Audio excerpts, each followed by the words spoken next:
Pitbull Sports Media, home of the big dogs. So dig it. Women's boxing is heating up. We have just had a huge undisputed matchup against Savannah Marshall and Franchon Crews-Dezurn.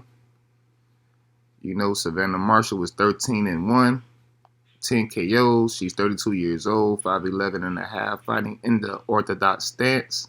She beat Franchon Crews-Dezurn for undisputed, who is now 8-2 with 2 knockouts, 36 years old, with a 72-inch arm reach, fighting in the orthodox stance as well. Now, in this match, I believe that, it was not as good as expected. I thought it was going to be way more fireworks. There was a lot of holding on to each other. It was more of a wrestling match than anything.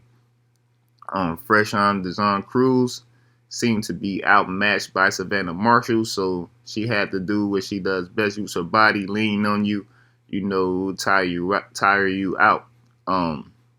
Savannah Marshall looked it pretty good, especially when she kept her distance, using her, her height and her reach, keeping Franchon on the outside. She was able to land a lot of good shots.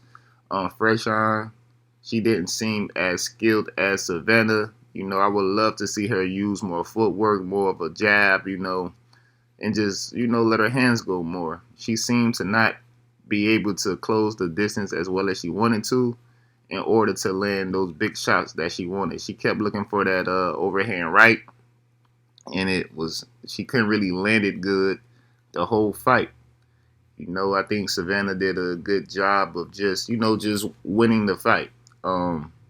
Controlling most of the action. She was, getting the better shots off. But again, I think this fight could have been way more exciting. I just felt like it was just too much holding, too much tying up with each other, and too much leaning on each other.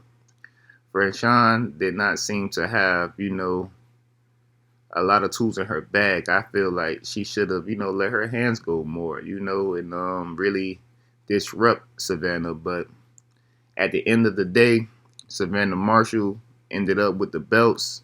She did what she had to do to keep the judges on her side. The crowd was great. Clarissa Shields was there, rooting on for Franchon Crews, and Clarissa didn't seem to be upset with the judges, because she said at the end it was a pretty even fight. She thought it was a tie. If anything, one swing round would have went to Savannah. So, I mean, Franchon came there, but she just looked like she came to survive to me. She didn't fight like the belt was on the line, like all her belts was on the line. I feel like she could have gave more effort, but all in all, Savannah Marshall still looks good. She has a good jab, and with that Fury-like movement, she could be a problem at super middleweight. She's now the 168 champ. She called out Clarissa again. Clarissa Shields just beat her at 160 for undisputed, but she wants Clarissa at 168, which could be a very dangerous fight because, again, Savannah's a big girl, nearly 6 foot. She can use her size, her weight advantage tremendously at super middleweight. Y'all let me know. Do y'all want to see Clarissa versus Savannah at 168? Who do y'all think wins at 168 versus Savannah and Clarissa? Y'all let me know. Again, Pitbull Sports Media, home of the big dogs. Like and subscribe, leave a comment, share the video.